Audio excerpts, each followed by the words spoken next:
we can look at forgiveness as a state, as a feeling, and as a process. And what I want to focus on is what leads to the absence of forgiveness, what leads to forgiveness, what's necessary for forgiveness to take place, and why is it relevant? So there's a couple of correlations. One is to pain. The higher the pain, the lower the love. The lower the love, the more likely it is to not forgive. Another thing is the movement. The movement of not forgiving is to hold on.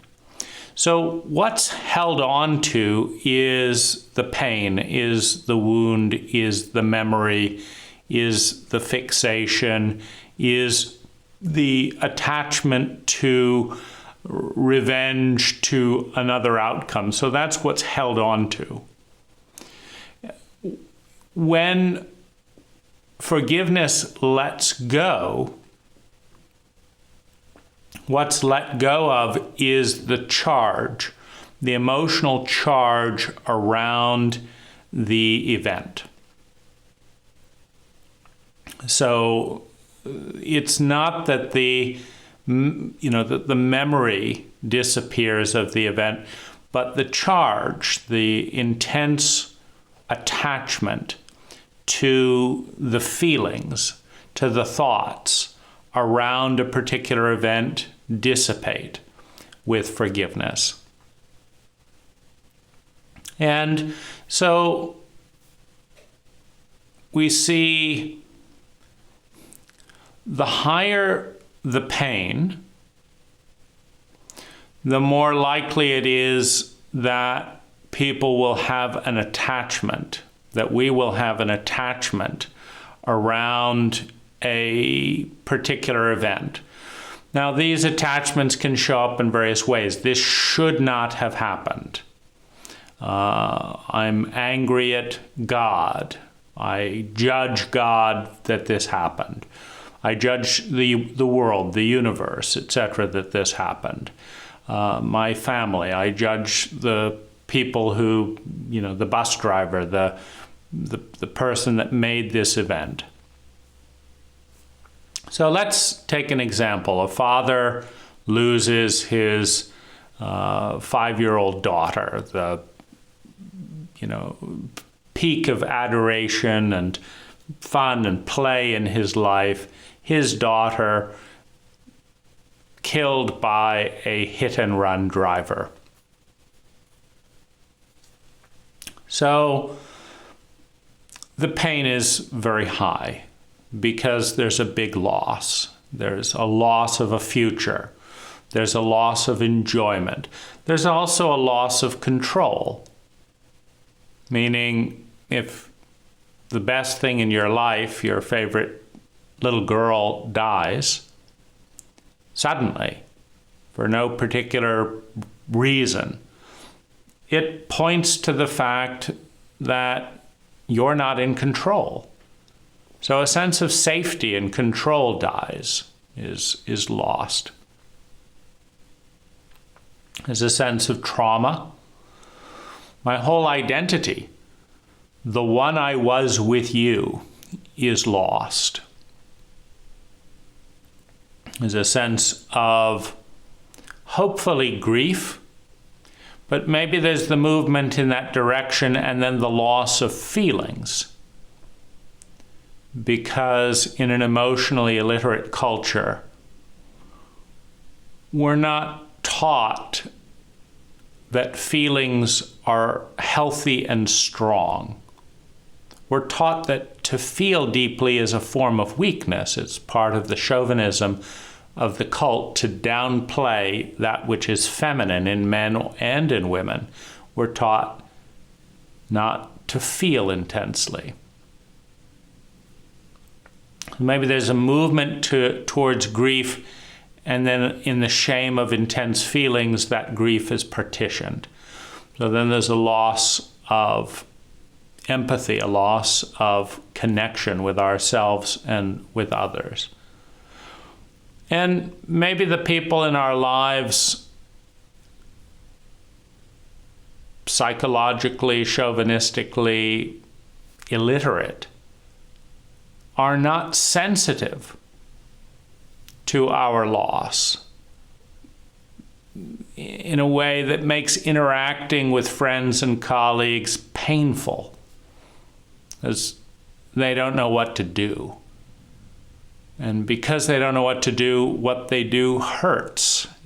You realize the inadequacy of the communication, of the relationship. And so maybe there's a loss in that area.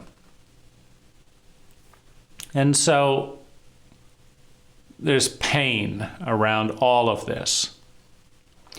Now, let's say there's 1,000 units of pain.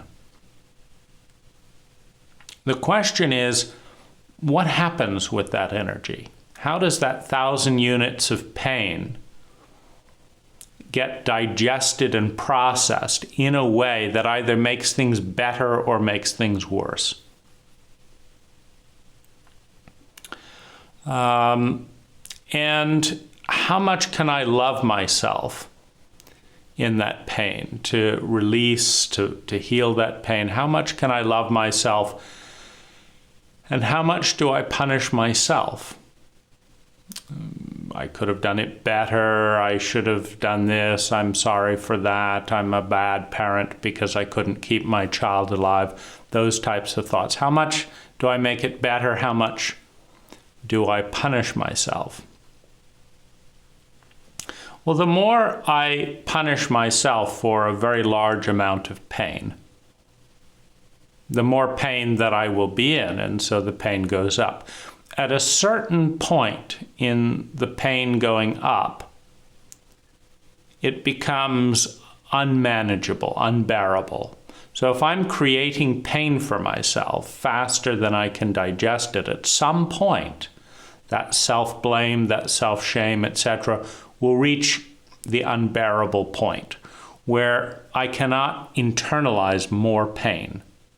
It's just off the charts in the emotional thermometer. It's very high pain.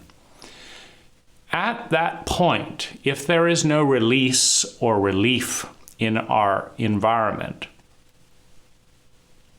no competent adult steps forward, there's just tremendous loss. At that point, one of the things that can happen is anesthetizing that pain. And we can anesthetize pain with shoulds.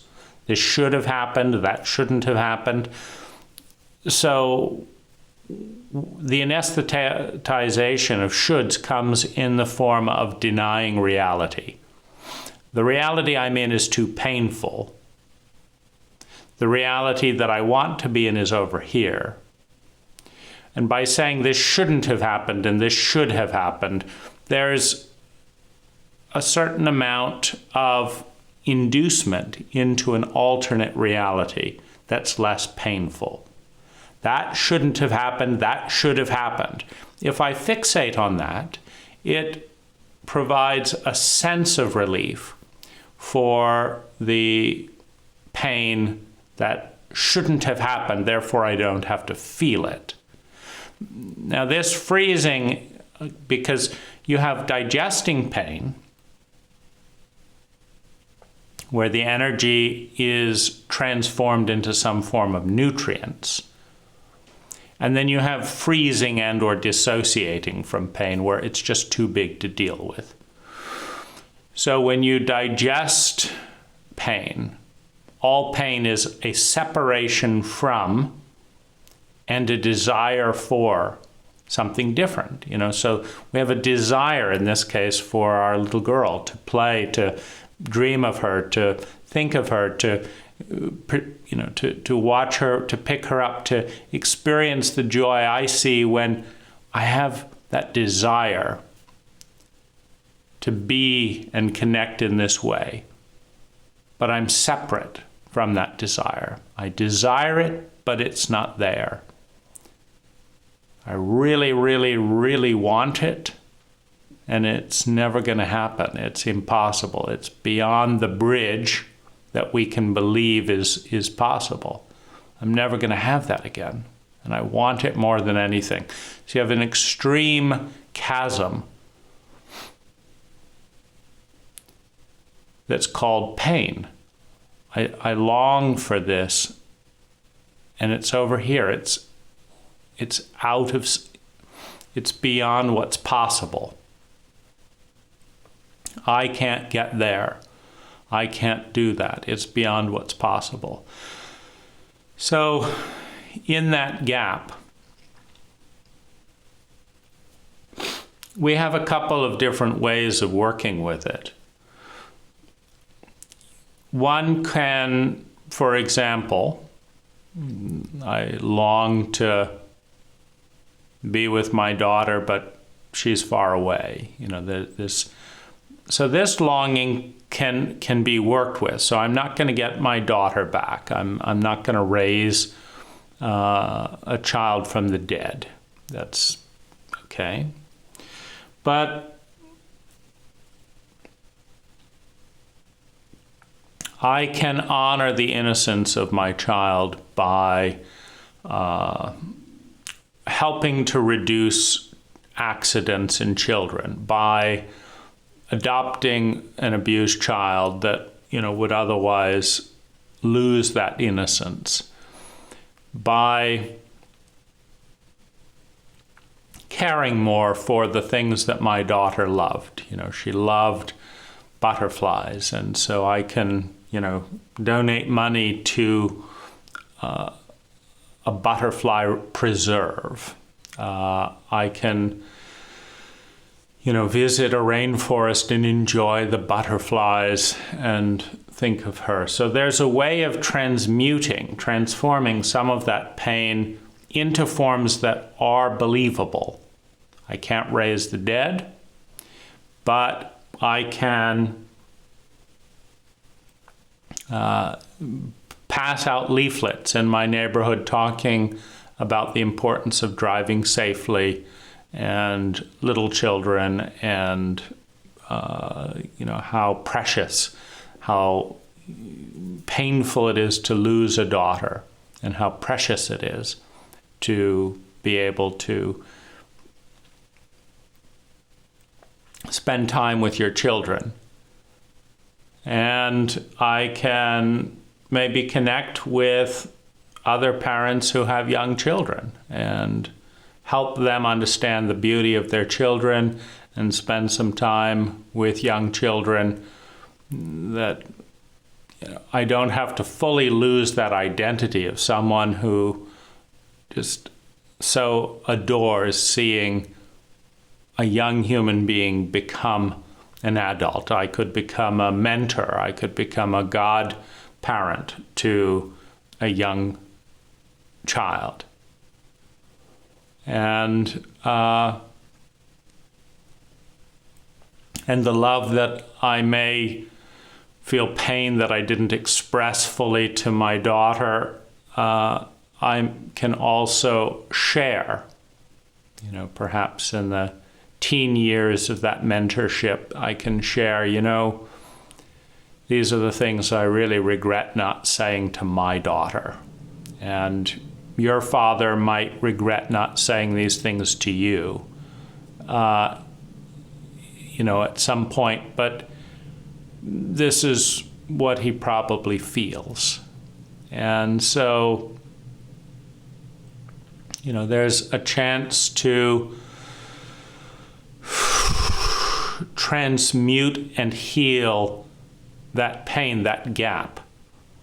The part of me that longs to witness life come into being, and that doesn't have that doorway open in that way, but in this other way, I have now multiple ways of caring, multiple ways of loving, multiple ways of healing, and the pain goes down.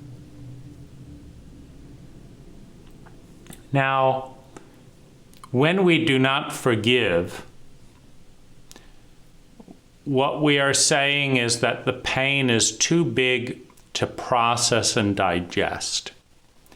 When we do not forgive, we are saying the gap is too big to bridge. There are multiple different aspects to not forgiving and holding on. There's the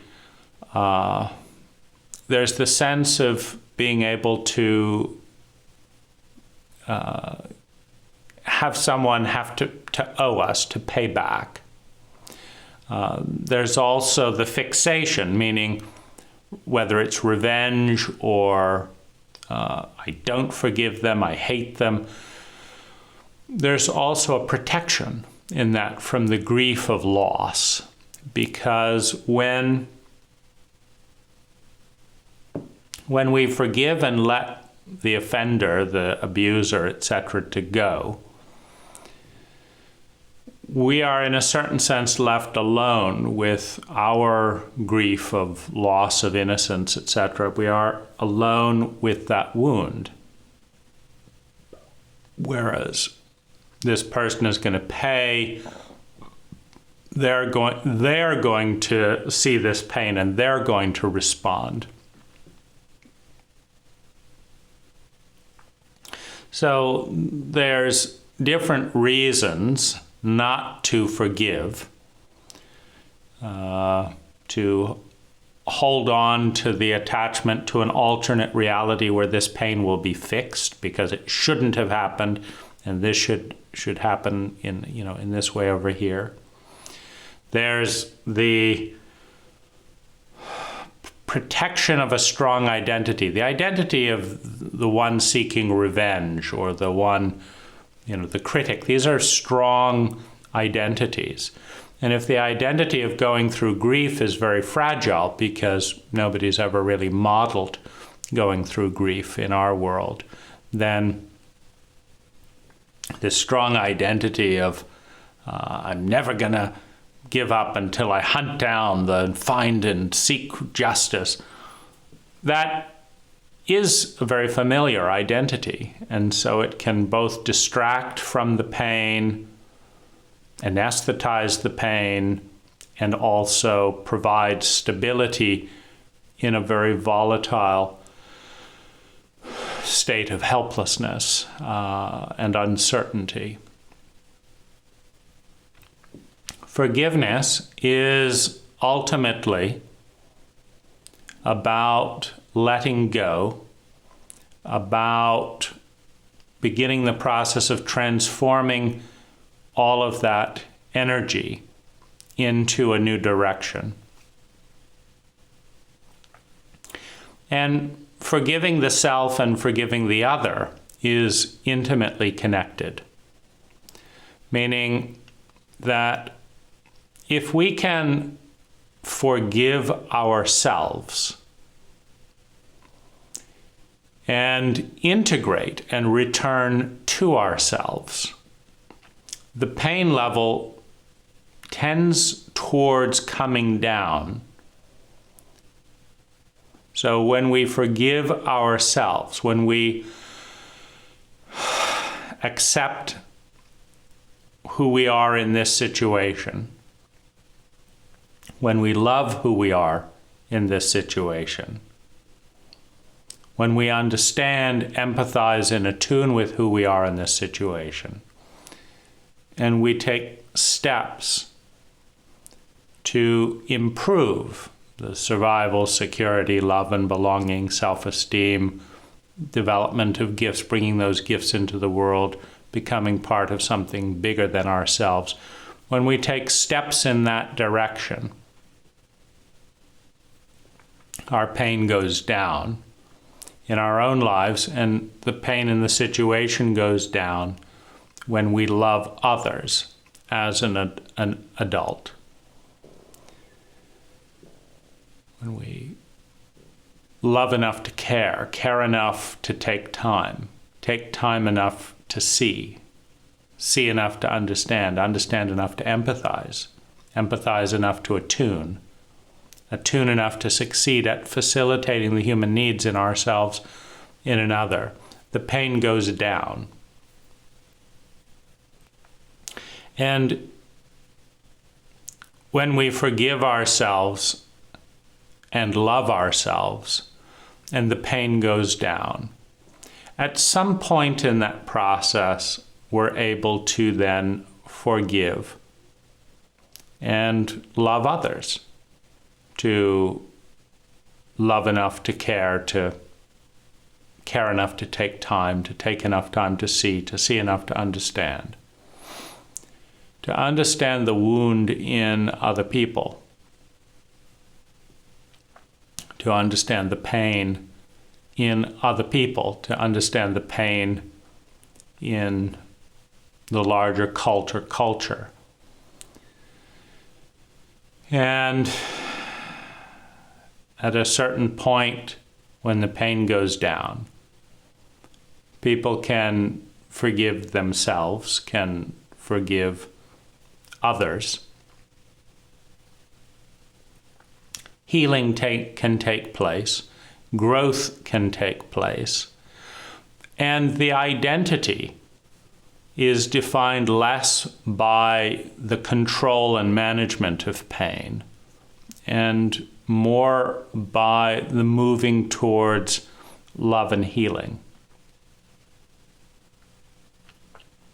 In the unforgiven reality, in the unforgiven circumstance, I do not accept this. I do not want this.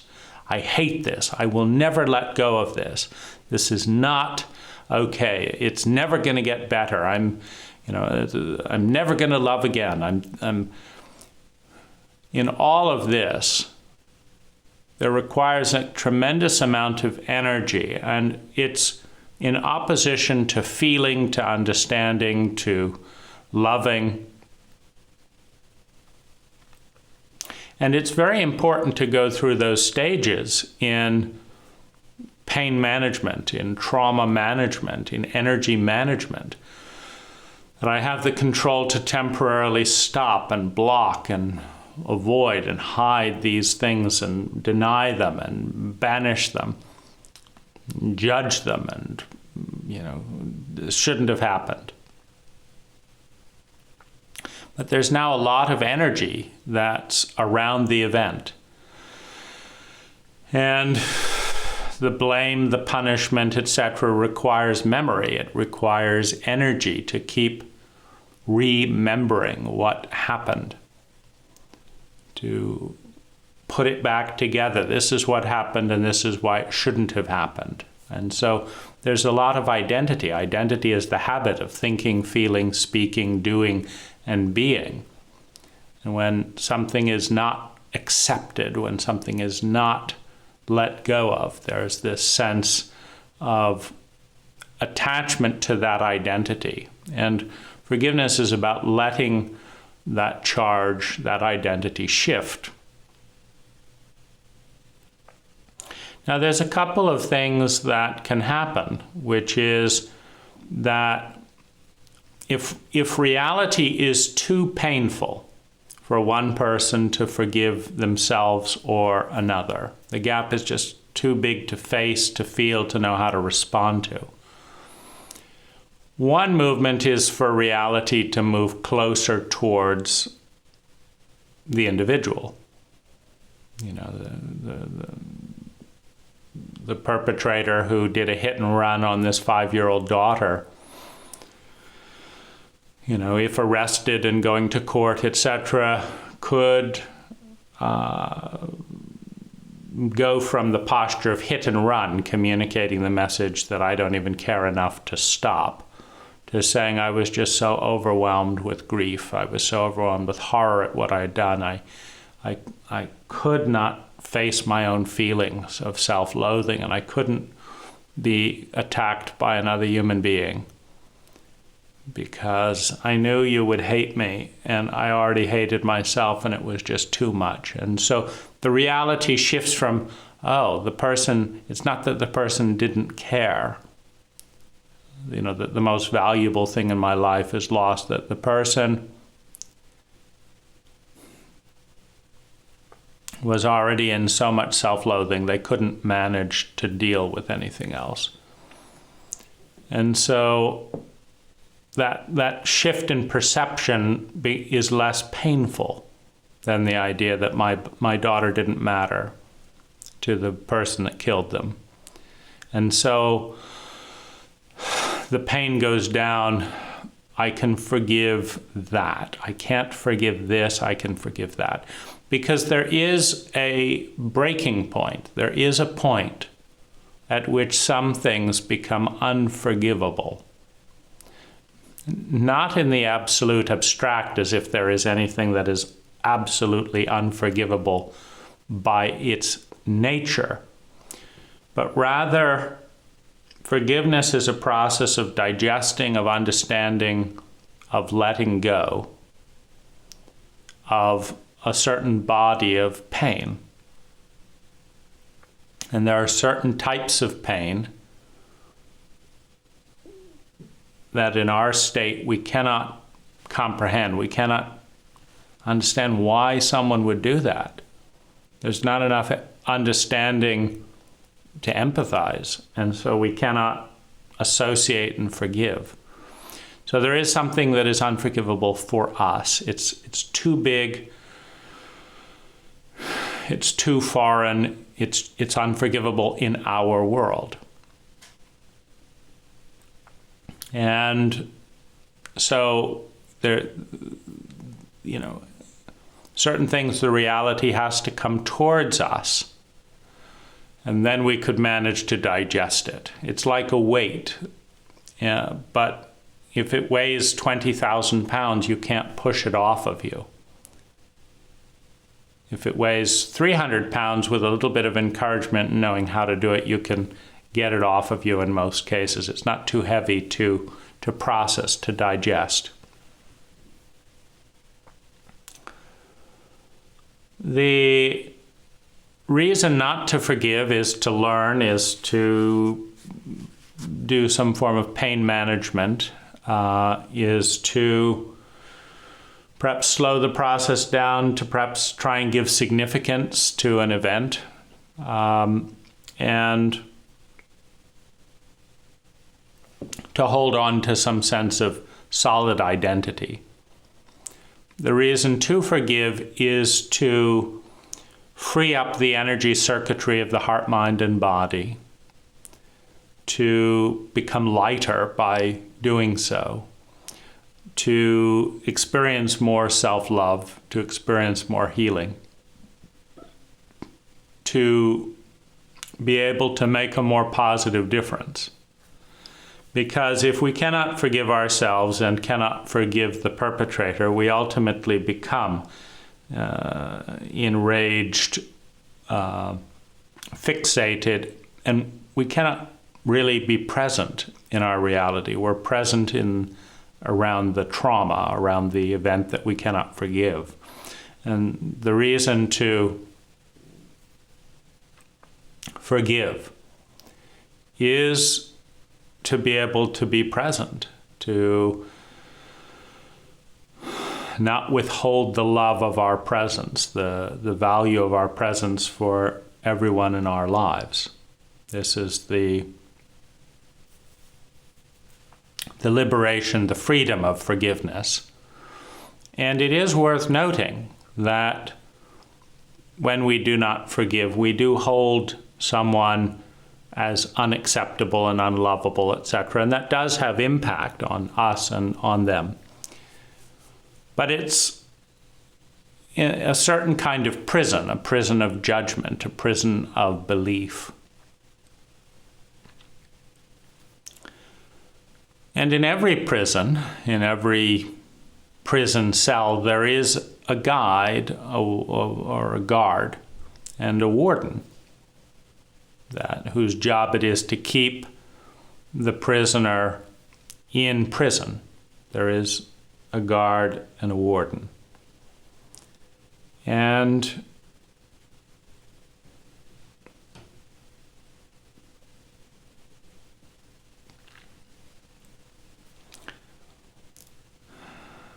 the guard and the warden are in prison as much as the prisoner.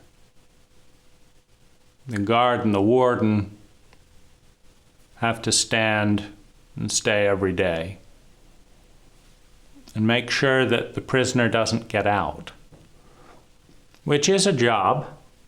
It's certainly a job to do.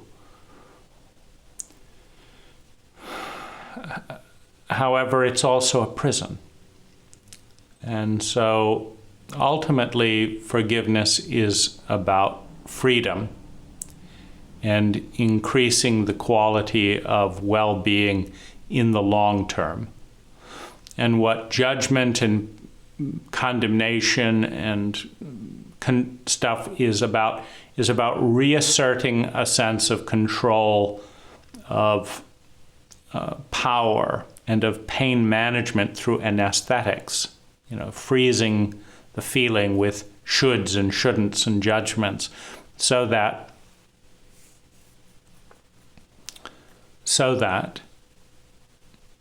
we can bear to move through the day. And so if you think of painkillers for severe operations, over time the painkiller needs to wear off. You need to let go of the shoulds, the judgments, and the shouldn'ts when you can tolerate the pain. Because there is toxicity in the judgment, but there's just an excruciating amount of pain that needs to be managed. There's toxicity in a painkiller. It's not good for the body, but it can be better for the body than screaming in unbearable pain and flailing around during an operation because there's no anesthetics. So the anesthetics have a part, but the ultimate goal, the ultimate movement towards well-being is to heal the reality, learn the talent of love, to alleviate the pain to a point where you can let go of the anesthetic and feel alive again in the positive sensations of a new life, a new reality, and a new identity, a new habit of thinking, feeling, speaking, and doing that replaces that old habit that's being let go.